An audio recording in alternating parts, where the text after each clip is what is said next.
Bom, se a equipe ditatorial aqui, né, que é a equipe que está gravando me autorizar, eu vou dizer para vocês que é a continuidade daquele vídeo inicial que eu estava fazendo. Eles me batem quando eu falo que eu estou fazendo continuidade. Então, continuando aqui a questão da Era Vargas, ou seja, o segundo vídeo de Era Vargas. Retomando aqui então, primeira fase da Era Vargas.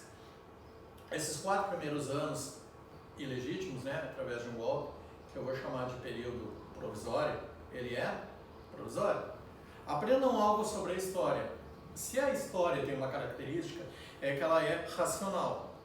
As pessoas é que tornam a história irracional.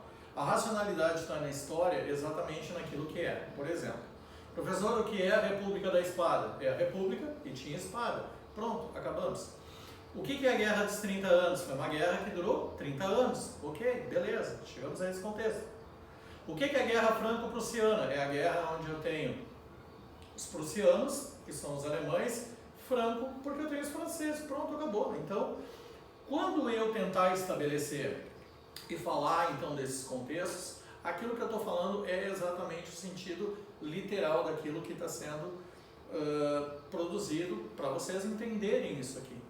Então, a primeira etapa ela é provisória, por quê? Porque é um governo provisório, com características de que está sendo preparado para um segundo mandato. Segundo mandato, sim, constitucional. Durante o chamado período constitucional, a gente vai ter a criação de uma série de bases estruturais para cá, para o nosso país.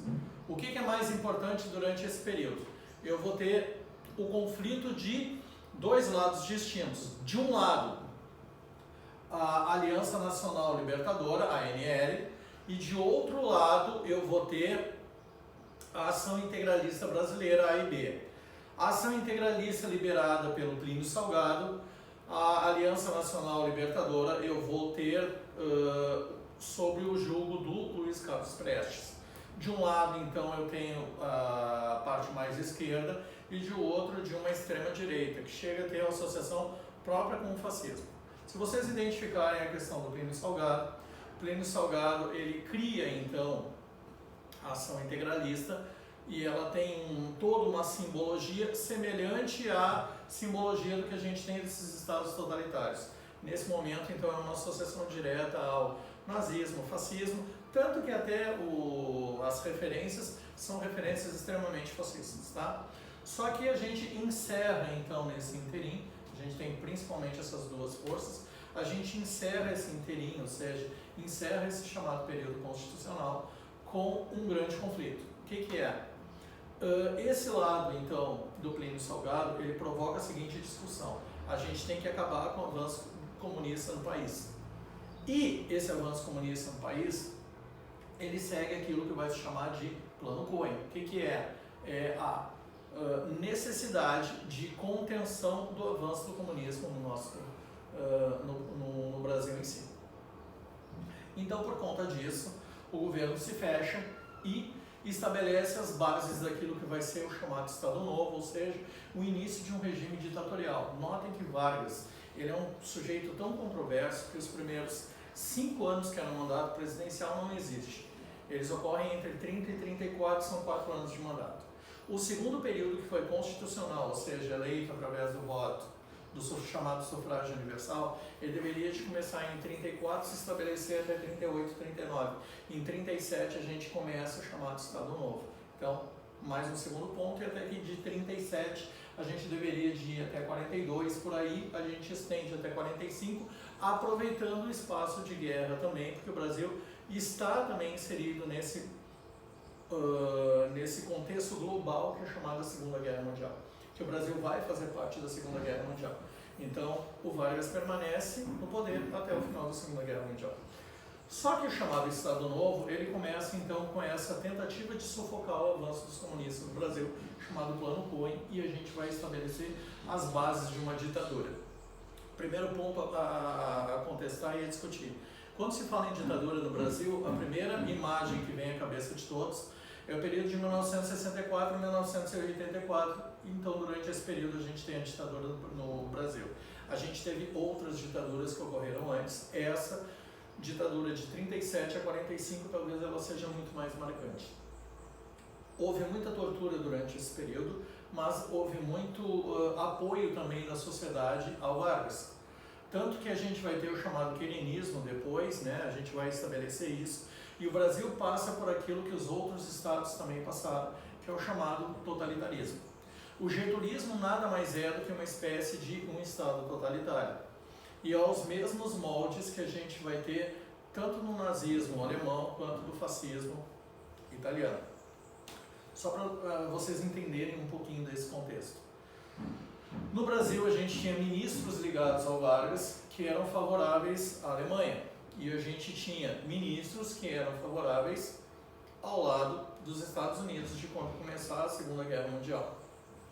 O ponto principal que a gente vai ter aqui vai ser o afundamento de navios brasileiros, que vai fazer com que o Brasil se alie então ao lado dos americanos e tome parte do lado dos americanos na guerra, e o Brasil então vai fazer parte. E aí a gente tem até aquele contexto, né? Espero que, pelo amor de Deus, quem for editar, coloque isso aqui, a história da cobra fumando, né? Que se diz que era mais fácil uma cobra fumar do que o Brasil entrar em guerra, e o Brasil justamente entra então nessa Segunda Guerra e participa, dessa vez de uma maneira muito mais ativa. E não só matando as focas, né?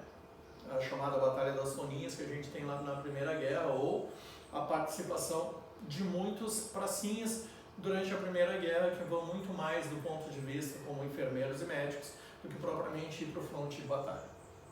Só que a gente então tem a participação brasileira, porque o Brasil acaba se tornando também um Estado totalitário. Para que vocês tenham uma identificação, no Brasil não se podia falar qualquer outro idioma que não fosse o português, né? Vamos pegar um time de futebol, fraquinho, quase não tem dinheiro. A Academia Palmeiras hoje, ela antigamente se chamava Palestra Itália. E por que ela teve que fazer essa mudança? Porque não podia haver referências, né? Não podia haver incitações durante esse período a algo que não fosse ao nosso nacionalismo. Inclusive nas escolas foi proibido que se falasse qualquer outro idioma, exceto o português. Então as pessoas não podiam se comunicar em alemão, em italiano, ou seja, qualquer outro idioma. O idioma exclusivo que se falava durante esse período no Brasil era o português. E a gente também está falando de um regime de tortura. Então vamos deixar claro isso aqui. A gente tem a criação pela primeira vez do instrumento de censura, tá? A gente vai criar o DIP no Brasil. A gente vai ter a criação de um órgão regulador. Os jornais na época, para que vocês entendam, eles não saíam sem passar por esse aviso, né? Nessa época vai ser criada a Voz do Brasil, que a gente tem isso existente até hoje. A Voz do Brasil existe, ela começou lá daquele período, e a gente já vai começar a fazer um estudo todo para um processo de estatização de todos os bens da nossa sociedade. Aqui ela vai bater de frente com um grande problema: o capitalismo. A lógica do capitalismo é um Estado mínimo, a lógica de um governo totalitário é onde o Estado tem todos os bens de produção. Então aqui já entramos em um contraponto. Se o capitalismo pregou a chamada liberdade de poder ter essa iniciativa privada em si nas mãos de alguém que vai competir no mercado e fora o governo totalitário, ele quer tudo para si. Então já há um conflito, e talvez por isso seja que o Brasil tivesse uma possibilidade naquela época de se aliar muito mais aos países do eixo do que propriamente a questão dos Estados Unidos, da Rússia, da Inglaterra, contra a Alemanha e contra a Itália principalmente, tá? Então, só para finalizar aqui, Era Vargas acaba por uma pressão muito grande de pontos do exército que acabam pressionando a retirada, a deposição do Vargas em 1945. Quem assume vai ser o Eurico Gaspar Dutra. Acaba o mandato do Dutra, volta novamente o Vargas para complementar de 1950 até 1954. Beijo no coração, e assim a gente encerra a Vargas.